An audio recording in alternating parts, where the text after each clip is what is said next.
Hello, beautiful people, and welcome to another segment of Complete Wellness with Cindy, the Busy Woman's Cheerleader. This is the channel where women from all walks of life can stop by, get tools and resources to help them thrive 360 in mind, body, spirit, and finances. I invite you to stay connected, subscribe to this channel, and visit me online at thecindyrand.com. Now for today's segment. Hello, beautiful people, and welcome to another segment of Complete Wellness with Cindy, the Busy Woman's Cheerleader. I am so super excited today, as usual. I have the beautiful Miss Cora Kessler with me today. Hi, Cora. Hi, thanks so much for having me. It's a joy to be here. Thank you. Thank you. Cora is a digital marketer solving small business challenges creatively. And she is also the owner of Small Magic Studios. So let's do a little housekeeping for our quote of the day, and then we're going to get into what you do there at Small Magic Studios. So our quote for today is, "May your choices reflect your hopes, not your fears." And that comes from Nelson Mandela. How about that? I love that. That's beautiful. So tell us a little bit about you. Tell us your background. What led you to start the Small Magic Studios? Yeah, thanks for asking. So basically, I mean, my background is kind of varied. I actually have a little experience working as an educator in Spain, and an au pair and an art teacher. And then I found myself, I think I always kind of knew my North Star was marketing because it was a beautiful balance between business and creativity. So once I kind of got all the travel bug out of my system in my early 20s, I was like, okay, time to get serious. Let's focus on marketing. So I was living in New York City at the time, and I actually started working for an app, a really early stages startup. And I was doing a lot of copywriting, learning about user experience design, which is like, working for an app is like the best possible place to learn about user experience because you're thinking about what button is the user going to press? What word should you have on the button? Like really breaking it down and tagging these certain products so that they'll know exactly how to find them. So then after that, I ended up moving to Richmond, Virginia, and actually started working for some really big companies, some Fortune 500 brands, definitely out of the startup world, and into more serious business. So I was working for a YouTube focused digital agency, and that really gave me phenomenal skills to really understand social media in a different capacity and kind of how it's a very holistic system. So when I say holistic system, I mean, what we post on Instagram can then be it can then have a linking strategy to then go to your website. And then what we post on YouTube can then have a link at the end of the YouTube video to then take you to either another playlist or another website or any type of call to action, or sometimes people say CTA, to then kind of broaden the horizons of people who might be interested in engaging in that content. And so that job really provided me with a great amount of opportunity for learning. And I actually was on a number of video production sets with some larger brands, really fun cocktail making content, and actually organized a number of influencer campaigns, and was able to travel to India and some other really wonderful places. So after a while, I decided to launch my own business, so Small Magic Studios. And it's really been such a fantastic journey to be able to take what I've learned working for these larger brands, and, help these I really try to focus on small businesses and really cater to supporting their growth online and with a digital marketing capacity. That's awesome. That is awesome. And the whole world is kind of shaken because there's so many different nuances with the apps and with the marketing. So basically, how does a person, I would say, get some type of foundational instruction to start marketing? Let's just say, for example, let's start with personal branding. And what is the importance of personal branding, and how would a person strategize or come up with some type of roadmap, for lack of better terms, in order to start to market themselves, with a personal brand? So that's twofold. Yeah, Yeah, no, I love that question about personal branding because I think so often I'm asked about, a more traditional company, but I think the personal brand is so important these days, especially in a world that's becoming more and more remote. Developing your personal brand, and I know the word authentic is so overused, but I think like really breaking down what that means.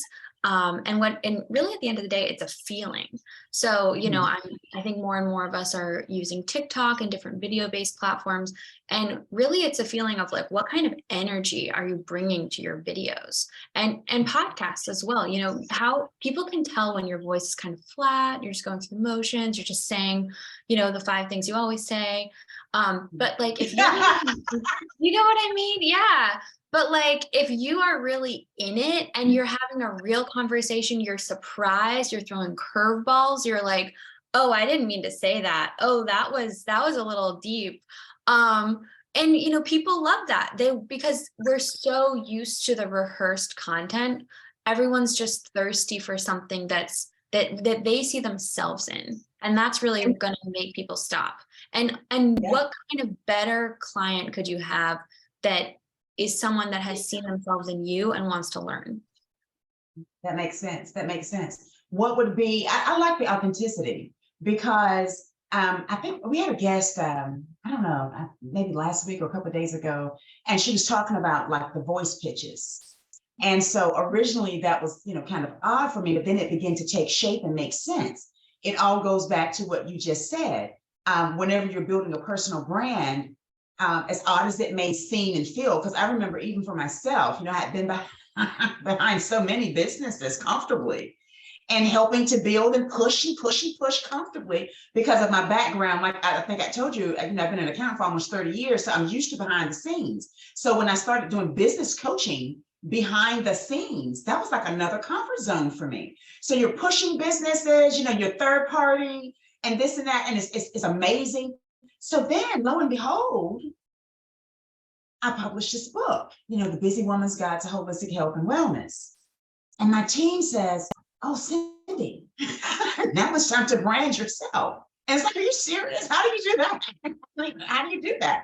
Because the comfort zone was the third party. So with branding yourself, I think the biggest help to me, and again, I'm taking baby steps with it because, with a website or anything that you're building it. It's like you're creating it. And so I think the biggest thing that helped me was just be yourself, bring your personality. So that's easy. That goes back to what you said about authenticity. Even though it may seem cliche to some, that's a real fact to have that in what you're doing, because I think it, kind of emulates across the screen or across the, remote waves. People know when that's your real, authentic, true self. Yeah, absolutely. I couldn't agree more. And I think that what you're speaking to is common for so many business owners too. Like sometimes people start their own business not because they want to be seen, but because they just want some more freedom. And that can still mean they're very much behind the scenes. And I think that it's not necessary. I don't think that it should be an expectation for everyone to be their own personal brand. But I think at some point, it can be a helpful tool, especially if you're promoting something like a book or a podcast or a coaching program, or honestly, so many things where you really want to showcase how you will connect as the business owner to your direct clients, and really what you have to offer. I think don't give yourself a hard time if you're not ready for that, because it takes work to get there. Sometimes being behind the scenes for a while will get you to the place of confidence in what you're offering, so that when you do decide to put yourself in front of a camera, you're like, yeah, no worries. Like, I got this. Like, I know what I can speak to. I believe in it, because that's the hardest part, right? Like trusting that what you're selling is really grounded and real, because I think a lot of people, especially business owners, struggle with imposter syndrome. That's so common. And one piece of advice I received around communicating over video and, on TikTok, YouTube, whatever, imagine you're speaking to just one person. And that helps bring that level of authenticity so much more in like such a pure way Because then, if you're trying to generalize content to, will every single person who views this like it, you're just going to get the most dull, basic content ever. And then no one's going to like it. But if you think Right. of like one piece of advice that will really speak to an individual, and imagine speaking, when you're speaking to your camera, your phone, just imagine it as if it was a conversation. You're going on a walk with a friend, and that really makes people stop. That's wonderful. That is wonderful. Good, good, good advice. So, what's like the misconceptions that you've experienced with your expertise? What are the misconceptions of marketing? Yeah, I mean, I'll say like I don't think that everything about marketing is 100% wonderful all the time. As someone who's deep in it, I think it can be ethically ambiguous sometimes. But I think that, sometimes people think one thing is 100% good or 100% bad. And I see marketing as a tool to amplify voices.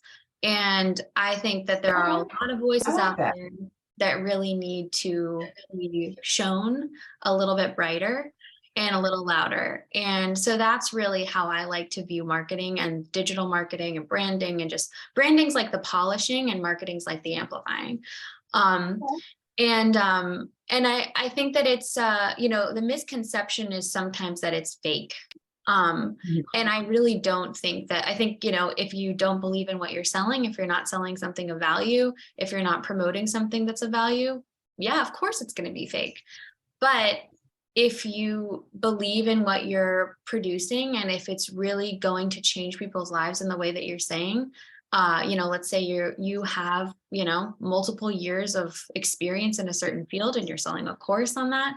Your book, for example, I'm sure that's extremely valuable to those who read it, and it has to get in the hands of the right people. And that's where marketing comes into play. Right, right. And I agree with you as well when you mention about basically narrowing your window, not having it so broad, basically establishing your target audience and dealing with your target audience, and not trying to, I guess, people please and get everybody, because everybody's not going to like you, and it's okay. Everybody's not going to vibe with what you're saying, and it's okay. I think a lot of times as well with social media, people are looking at the likes and the views and all these things. And while those things are important, a person just getting started, or I would say you're growing your brand or you're growing your personal brand, if you really get caught up in that, you will get discouraged. Sometimes people move a little late in seeing it. It's like, they may not hear about it until months later, maybe years later. The thing about cyber, space, you put it out there, it's out there. At least now sometimes you can get it down, but I'm just saying, it's out there. But I think that is important, as you said, to kind of, basically deal with that one person, or think of that one person whenever you're dealing with a camera. I remember at one point there were interviews, I think it was like right before COVID, the pandemic hit, and a lot of people were trying to get different remote positions if their regular job did not, basically offer that at that time. And what was so funny, one of our team members that works part-time, she had made mention of the interview that she did and how she felt like she nailed it, and it was like basically talking to the screen. And I told her, I said, I remember I had one of those. I was getting a third-party contract, and I said, well, I'll do it. And the thought of talking to that screen with nothing and no one to nod like you're nodding right now, or say or something, it was driving me insane. It's like I couldn't get my focus or be comfortable with it, because I knew that it was playing. If they had, if they would put a bot up, just some type of avatar or something, I probably would have had, some type of interaction that felt natural or real. And I think that's what's important a lot of times with this. We have to, be in position where we're feeling natural. It's a natural act, not forced. Yep, that's exactly right. That's a really funny idea of having a bot. I think they should introduce that. But it does feel really odd, doesn't it, when you're in an interview and there's no one there, or you can't see anyone? Yeah, it doesn't feel like it should be. Yeah. think somebody's on the other side looking. They just don't want to be seen on the. It's like, man, put an avatar up, a bot, or avatar, so make me feel like I'm talking to a person. But it's like you're reading these questions, and so like with me, sometimes I have to cross between my glasses. I try to be cute and not have my glasses on. But I mean, Lord knows, it's getting to a point where I have to have them on every corner. And so it's like I have to have my glasses to read the prompter, and then I'm reading it, and then you have to look at the screen, and then you have to answer the question. It's like, you know what? I can't do this. I can't do this. I can't. It just doesn't even gel. I don't even feel like it's just not real. So that was really difficult. And so I think about that a lot when people talk about the branding. Like I said, for me, it was a whiz. It was simple to market a business, to advertise, to, kind of be behind the scenes. But when you're in front of the scenes, you're in front, and it's like, tag, you're it. That's a difficult position. So what would you say would be like the top three ways to market yourself? Top three ways. Yeah, I mean, it definitely depends on the type of business that you're running. If you have more of a personal brand, I think for no matter what you're doing, it's really important to get to know your audience. We already discussed, target audience, get to know where they live, and then market where your audience plays. If you think, okay, my audience is like highly intellectual, they're always learning, they're probably going to be on these business podcasts. They're going to, they're entrepreneurs trying to grow. I'm going to market on Cindy's podcast. And having some kind of partnership. I always recommend for entrepreneurs, try to establish partnerships, because that is something it's almost like the beginning of influencer marketing. You're not going to pay high dollar or anything like that, but you're meeting other people who might benefit from your services, and maybe you can benefit from theirs. And I'm not talking about a barter system exactly. I'm thinking, for example, for my business, like I said, I primarily focus on small to mid-sized businesses. So sometimes I'll partner with like financial strategists for small to mid-sized businesses. And so they are in a different field than me, but we have adjacent clientele. And so sometimes I'll promote my business in a very educational way. I always try to do consultative sales. So by having like a webinar, a little video to support their usership in their newsletters. And so that is a way to really provide their users with value, and then, obviously showcase my business. And then I think obviously there's the main social media platforms that we've all heard of. My advice with those is to just not, develop a presence, but don't overdo it. Try to find the ones that feel authentic to you and feel fun and feel light. And sometimes that requires a little dabbling. I'm not the biggest fan of posting on Instagram every day, I'll be honest, for my business. So I'll pre-schedule just like I would for any client, in Canva or in, sometimes I'll use Hootsuite. And, that's a really great way to save some hours for me. And I also my goal for Instagram is to just have a very clear, established aesthetic and very clear place to showcase what my deliverables and what my brand does. But my goal is not to become an influencer on there. I think, try to identify a goal for each of those platforms, or as many platforms as you do want to participate with. And then from there, you'll be able to not give yourself a hard time for, let's say you're not being repinned on Pinterest every day. Oh, what are you doing? But maybe Pinterest is not a goal for your users and for your brand, but maybe you really want to deepen your relationship with TikTok or with YouTube, because that's really where you feel like you have a longer partnership with those audience members. Yeah, I agree. To kind of dibble dabble with each one of them to find your level of comfort, not so much as comfort zone, but what you're comfortable, with. There are quite a few, that I'm not, comfortable with. And I hear that a lot, even from some of my clients. It's like, well, how do you know I'm not one to give you that type of roadmap. I can give you like the structure, a guide, but I do know that everything is a building process. You have to build on it. And I do agree not to overload, definitely not to overload. I think the fact that there's a lot of sites offering monetization now is the reason why a lot of people try to get on there and be a wrecking force, be a wrecking force. But sometimes if you're just spinning your wheels and you don't have a distinct goal or plan or have it mapped out where it's comfortable, you're just again spinning your wheels. Even like I mentioned about myself, what happened was I was given a lot of different portals and pieces and this and that, and the most difficult part for me was to figure out, number one, where I was comfortable. Number two, is what I'm going to present going to be welcomed on that platform. And then number three, trying to build some type of content calendar. Or you mentioned Hootsuite. I had Hootsuite for years for the businesses. I think I'm kind of playing now with a different one, but having that and scheduling your time so that you don't end up burning valuable time out of your day looking at everybody else's stuff on social media. Yeah, I totally agree. I don't think I think we've created a little bit of a false narrative, to be honest, around marketing for small businesses, that everyone needs to be an influencer.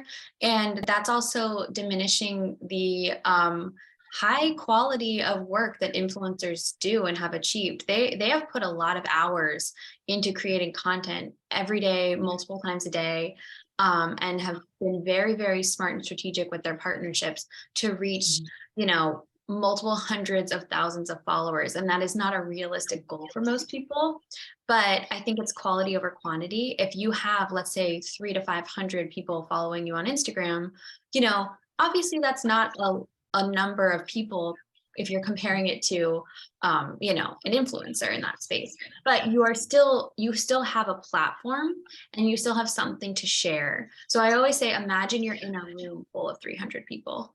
That is a good reframe, I think, to not make yourself feel this sense of lack and instead think, okay, what I share here is still worthy. And what I share here is still of value to the people who have decided, who have opted in to follow me. And so I'm going to take this time to provide value to them. Exactly. I agree. I do like that quantity over quality. I like the quality over quantity. I like that aspect of it because a lot of times less is better. I would say most of the time, less is less is better. It's good to show up and to be present, but definitely I believe in allowing people a chance to absorb whatever it is. Like if I deliver something or if I speak to a group or what have you, let it marinate, just kind of absorb it. So let's see here. I'm going to ask you the busy woman's question, but this is what I was curious about. You said that you started your business. How has that impacted you or changed you, or what have you learned? I'll keep it positive. What have you learned as a business owner? I don't want to say a new business owner. I'll say, what have you learned as a business owner? Yeah, no, I mean, it has changed me to answer your first question too. I was actually chatting with a really good friend of mine recently who also, she started her own business and she's primarily freelancing for other businesses too. But we have a similar experience of, really owning our time now after leaving jobs that were extremely demanding and being leaders of someone else's company. And what I said to her was, being your own boss and owning your own company is like the best lesson in getting in touch with your personal power. Because, obviously it's humbling at times, it can be very challenging, but it also makes you realize that I have everything that's in front of me. I have all the clients I have, all of the, the success of developing my website, and the choices I've made are mine. It's really what it is at the end of the day. And, I'm really proud of that. And, and obviously there are choices that are learning experiences too, but it's at the end of the day, I'm showing myself that I can be very decisive, and I'm making choices that are really building the life that I want, that's not based around the schedule or structure of a company's time.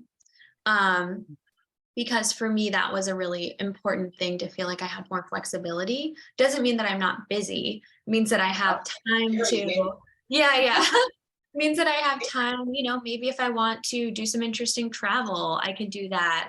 And if I have, if I want to do a, long walk in the middle of the day, that's maybe I'll make up for that and work a little bit in the evening. But there's just this kind of overall personal empowerment that I'm feeling like flooding in a way that I hadn't previously. Um, yeah, it's very powerful. It's very powerful. Um, yeah, and I guess your other question of what have I learned? I think that, I think it's interesting because, I was afraid when I quit my job previously, that I would feel isolated, because my coworkers had become a really close part of my life. And the thing is, I learned that like a lot of and I do thankfully have a rich community. I think that's part of the reason that I felt comfortable leaving outside of my community of coworkers. But, I think rationally I knew that I would still have my community of friends that existed before my job, and my friends down the street that we like co-work together and all that. But I think that I was afraid that I would lose a sense of identity. But I think what I realized is I gained a sense of identity, and it made me also realize that my sense of identity was not what I previously thought it was. It's so much richer, I guess I should say. Like, it's not really about what I do. I'll also, add in that I quit my job and I ended a relationship around the same time. So I cleaned up. Yeah. So it was actually, and those were two things that they were hard while I was in them and easy being out of them. Which it's like, I think people were a little worried about me, like, oh, like so much change. But it's like, no, the hard part was removing myself from those challenging situations. And the easy part is existing now. That's good. That is good. Yeah. It's always a learning curve, but there's always something that people learn from it when they make those. And so I definitely, that's why I wanted to ask you, just to see, what had you learned? Because it does grow you as a person, and you do become, I would say, more reliant or more confident in your decisions. And so what if you make a bad decision? So what if you fail? I remember my father always said to me when I was, starting off with business ventures, and I said, well, Daddy, I said, I didn't do that one too good. I kind of messed up. And he said, well, you never fail until you stop trying. He said, you're still trying, right? And I was like, yes, sir, I'm still trying. He said, well, you never fail until you stop trying. That's it. That was something of substance just that quickly, and that's the same thing with business. You find where you're comfortable, you produce what is of substance, and produce it again, and produce. As you continue to build that mold or build from that mold, you get more innovation, more creativity, it sparks a lot. That's how people end up becoming serial entrepreneurs, because it's like once you actually step into that, and especially if your network, you said your network was rich. Yeah. So especially if you've got a rich network of people who believe in what you're doing, or even if they don't believe in what you're doing, they're supporting you in the way they know how to support you. That will really catapult you into another dimension with your business, because that's just that little vote of confidence from behind the scenes, just that little vote of confidence. So the question of the day for the Busy Woman's channel, Busy Woman's Cheerleader, is how do you find balance? What do you do now that you've got this 24/7 job? Because that's what entrepreneurship is. It's a 24/7 job, and you have to just cut it off at some point. I'm not going to work today. I'm not going to, go over XYZ time. So what do you do to decompress? What do you do for balance your downtime? Right. Yeah, no, I love that question. I think I was on kind of a journey to find balance before quitting my job, before quitting my 9 to 5. Um, Mhm. and so I've been kind of whittling down, you know, finding this kind of perfect, and you'll never find perfect balance, but I'll say like a year prior to going full time into my business, I negotiated a 4-day work week, Oh, wow. with the intention of like, okay, I'm gonna start this business slowly, and then sometimes I just wouldn't do any work on Friday. Sometimes I would go for a backpacking trip. Sometimes I would just relax, do some amazing cooking. Just it gave me that freedom and spaciousness that I think everyone deserves. And I fully recommend the 4-day work week. It's very nice to give yourself that just that break, and you have your day for doing household duties, you have your day for reflection and your social time. And yeah, but I mean, I can't say that I'm sticking to that, obviously, that 4-day work week now that I'm doing my business full time. But what I have done in that period of really being intentional of developing my life outside of work after I experienced burnout and I had my 4-day work week, I developed a lot more hobbies. And I think if you have other things you're committed to outside of your work life, whether you're an entrepreneur or not, you're going to value those things just as much as your business, sometimes more. And Yes. sometimes it's what's fueling your reasoning to have your business. And for some people, that's family and relationships. And for me, it's kind of a combination of all these things. I developed a new hobby of rock climbing. And I got actually really into fitness in general. Daredevil. Yeah, yeah. And it's like I realized, I can't say I'm always super consistent with it, but it's made me feel so much more empowered. I did a boot camp and I just was like, oh, wow, I can lift weights. That's amazing. And feeling strong in my body makes me actually a more boundaried person. And I also did a week-long backpacking trip in Northern California.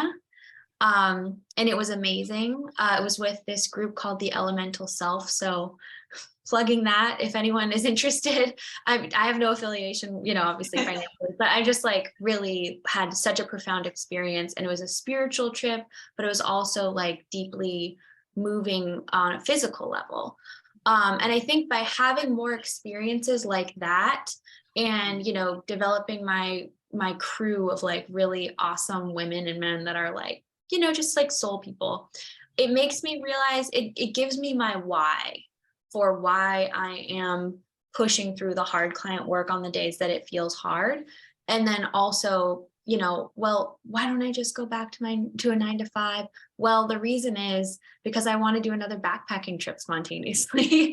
And I want to, Do not have to ask permission to go. yes, exactly. And yeah, I want, those are the things that are, yeah, yeah, yeah, exactly.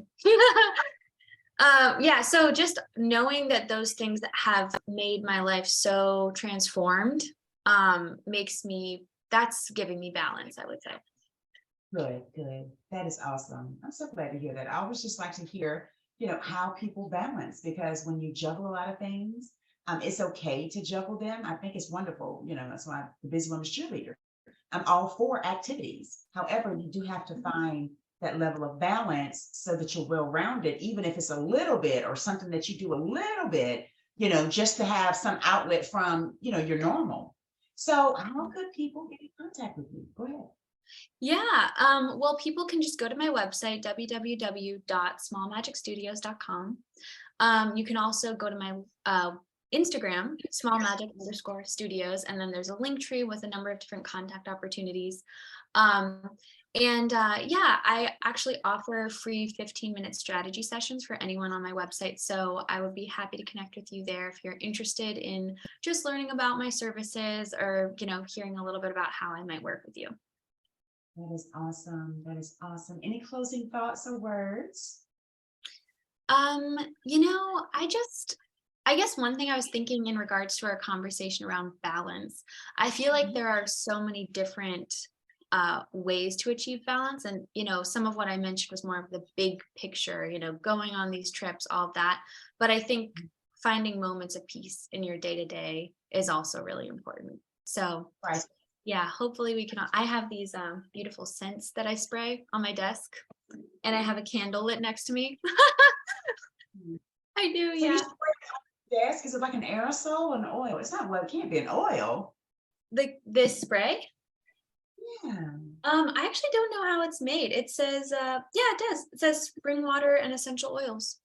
Okay, that's awesome. Yeah. So that's like a zen, almost like the, what is it? The peppermint. They say peppermint is very relaxing. A lot of Yeah. the use the peppermint. I don't mind at that point, but Right, right, right. I have enjoyed this conversation. I have. And we're gonna have to have you on again for a tutorial. Okay. That'd be great. Yeah. I appreciate your time.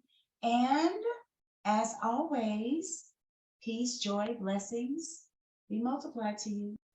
Well, I hope you have a wonderful rest of your day. Thank you again for tuning in to Complete Wellness with Cindy, the Busy Woman's Cheerleader. Follow me on social media at Busy Woman's Cheerleader. Remember, together we write our stories, share our journeys, create memories, and leave our marks in history. Until next time, peace, blessings, and joy be multiplied to you. Ta-ta.